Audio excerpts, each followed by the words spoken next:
Hello everybody, I'm Sravani Rani Mishra and today we are here for the part 3, the project 3 of the NAND2TETRIS course, which is about memory. Now I've already covered Boolean logic and Boolean arithmetic. Now we'll move on to the memory part of this course. Now the computer's main memory is RAM, or as we call it, the random access memory. It is like an addressable sequence of n-bit registers, each designed to hold a n-bit value. So in this project, we'll gradually build a RAM unit. This involves two main things. First, how to use gate logic to store bits persistently over time, and the second is how to use gate logic to locate, the addressing part, to locate the memory register on which we wish to perform this operation.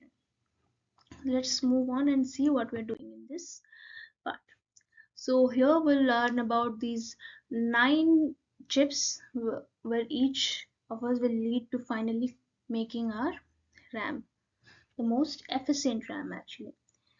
So the first part is our DFF, or the data flip-flop. As you can see here, the circuit of a data flip-flop. Here D gives us the data, and here is a clock cycle. Now this circuit utilizes 3 interconnected NAND latch circuits. As we have already know, the basic part of everything in our course is the NAND gate. It's the NAND to Tetris. So it is identical in structure to the NOR version of the circuit, where our basic unit will be NOR. The two input latches circuits, the T and D NOT signal separately and apply those stored signals to the output latch. While the clock input is a logic 1, changes to the D input cannot affect the states of the input latches and is isolated from the output latch. When clock goes to logic 0, it inherently forces the output of the two middle input gates to logic 1. Now this effectively isolates the output latch from any input latch. Now when clock rises to logic 1, whichever input was in illegal state will abruptly resume in latching action and will at once control the state of the output latch. In this manner, the circuit is still edge-triggered flip-flop that will take on the state of the D input at the moment of the risking clock edge. Now we'll see the next we have our bit. A single bit register is called as a bit or a binary cell. It is designed to store a single bit of information, a 0 or a 1. This chip interface consists of an input pin that carries a data bit and a load pin that enables the cell for writes and an output pin that emits the current state of the cell. And here we can see the input bit, the load part, and the output bit. The interface diagram is as you can see, and what is its logic?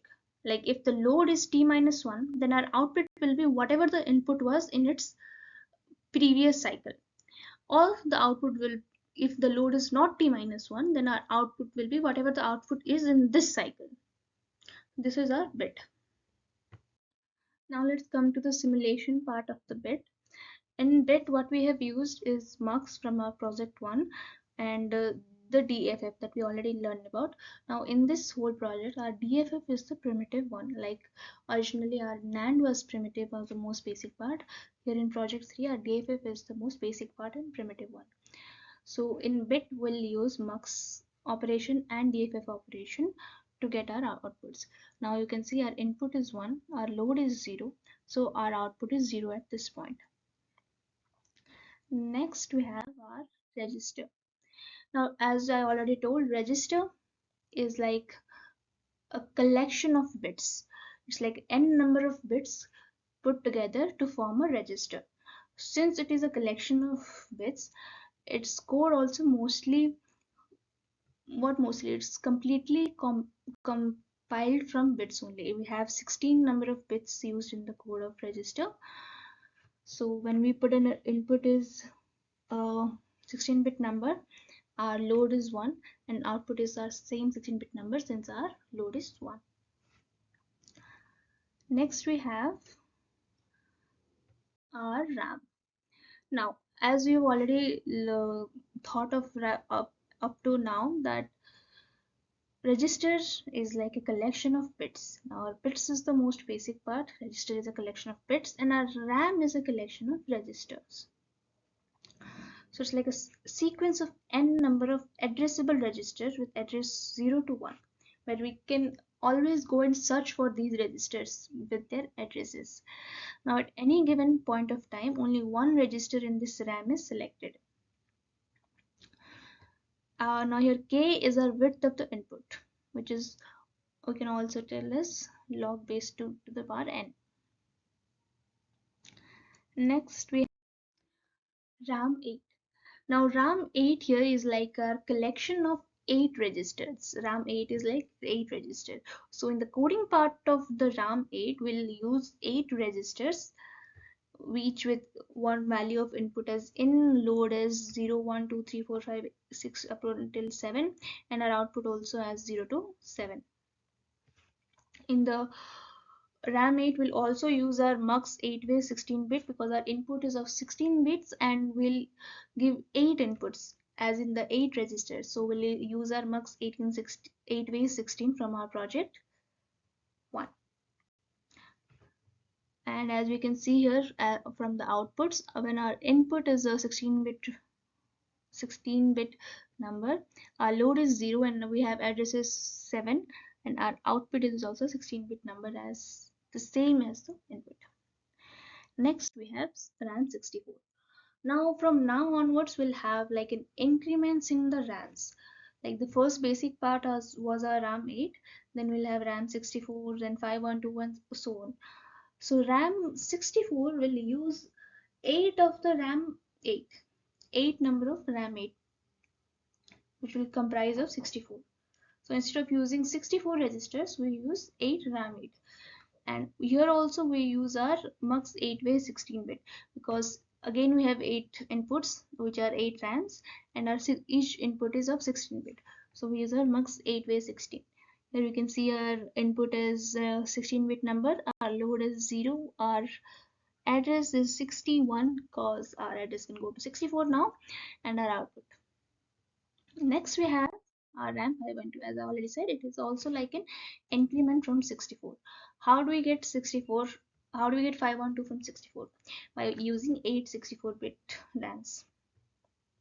So again, we'll use our mux 8-way 16 because our inputs are of 16-bit, and here we'll use 8 64 RAM 64. Again, we can see our input and the load, the address now can go up to 512. So our address at this point was 490 and our output. Again, the next increment of the RAM is 4k, which will be like 8 number of 500. As you can see here a pattern, like every next version of RAM is 8 times the previous version of the RAM. 4k is 4000. So this 4k will use 8 RAM 512 bits. Again, mux 8-way 16-bit input. Each input will be 16-bit and 8 inputs will be given, which are RAM 512s. Again, we simulated the code and we had this as our input will load 0. Now address can go since up to 4000. We showed at time 81 we showed 3925 and our output is same. Next increment is RAM 16. Again 8 times. No, actually here I think breaking a pattern. We have 4. Since our input is again 16-bit and this time our number of inputs is 4, we'll use mux 4-way 16 instead of mux 8-way 16 that we have been using up until now. We'll now use mux 4-way 16 because our input number is 8 and each input is of 16-bit. So here now our address can go to 16,000. So our at time 81 will address is somewhere around 15,700 and our input, load and output.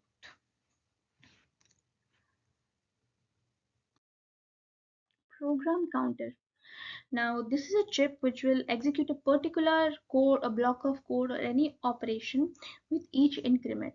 In each loop will have this same operation going on, and it will be stored in the counter. Now, for example, we can consider a counter chip designed to contain the address of the interruption that the computer should fetch and execute next. In most cases, the counter has to simplify increment itself by 1 in each clock cycle, thus causing the computer to fetch the next instruction in the computer. In other cases, for example, in jump to execute instruction number n, we want to be able to set the counter to n, then have it continue its default counting behavior with n plus 1, n plus 2, and so forth. Finally, the program's execution can be restarted anytime by resetting the counter to 0. Now, with that in mind, the interface of our counter chip, this one we're studying, is similar to that of a register that we already studied now, except that it has two additional control bits labeled reset and increment. Now, reset is completely clearing the record, and our increment is increasing our count. When increment is 1, the counter increments its state in every clock cycle, emitting the value out t equals to out t minus 1 plus 1. If you want to reset the counter to 0, we assert the reset bit. If you want to initialize to some other counting base d, like we want to start our count from this number and go on from here, so we put it as a base d. A W bit counter consists of two main elements: a regular W bit register and a combinational logic. The combinational logic is designed to do again two things: compute the counting function, put the counter in right operating mode as mandated by the values of its three control bits. Now let's see how does its code works. In the code we have used basic things only from our previous learnings, which is like our in, out, load, increment, reset. The basic thing is the logic of this is we go from increment, we go to load, and then we go to reset. Now we use our add 16, a 16-bit addition function. 16-bit mux 3 times is used, one for out loop, then one for T0 input, one for T1 input. The loading logic of this chip is OR functions. We use two OR functions as loading logic of this chip, and we use a RAM 8 to keep it track of the timestamp. Now here is the simulation results. As we can see, our input is a 16-bit number, our load is 0, our increment is 0, and reset is set to 1. Since reset is set to 1, everything resets and our output is 0. As we come to an end of this session, I hope everything was clear. Thank you so much.